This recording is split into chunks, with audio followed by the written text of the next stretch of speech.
The audacity and the just out of touch with reality that so many people are is astronomical in America. So this woman posts, I saw a man begging for change with a small child beside him. So I called the police and waited for them to arrive. They took the boy and spoke to the man, who then got in a car. Hopefully they'll find the child's mother of next of kin. You shouldn't have your kid if you have to beg for money. I mean, just the audacity of calling the police on somebody and saying something like, if you don't have money, you shouldn't have your kid. It just screams fucking privilege. It just screams that you grew up in a suburban community with a silver spoon in your mouth. It screams it at the top of your lungs to the whole fucking universe.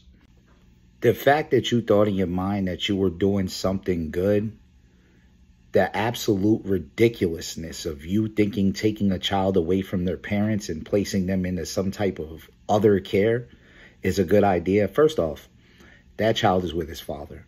That's a sure sign that the mother is a bad person, because it is extremely hard in America for single fathers to get custody of their child. I know guys whose baby moms are on drugs, have multiple convictions for felonies, even have abuse charges, and they still can't get the child. So the fact that that man has his child screams a lot. Second off, he has a car.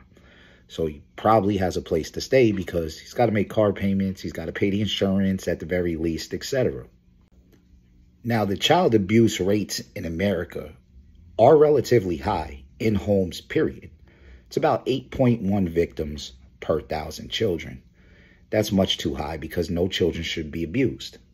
But I actually work in a placement for, I don't want to say unwanted children, but children who don't have somewhere else to go, who don't have next of kin, or get in trouble in school and their parents can't deal with them, etc. So how do you know this child has a grandmother or aunt or somebody to take him in? Second off, he's not going to go there immediately. He's going to go into a foster home that's waiting, or he's going to go into placement, etc., until the courts can figure it out. If the courts even get around to it within the next year, because they're overbooked and swamped with cases right now. Now, you remember that 8.1 out of 1,000, which was the abuse of children in American homes? In foster care, that number is 164 per 1,000. That is like what? A little bit over 20 times what it is in a home. In residential care, it's 304 per 1,000. That's like 4 or 5 times. And it is also astronomically high. So while you thought you were doing, I don't even know if you thought you were doing something good. I think you were just being malicious and wanted to feel like you had some type of power.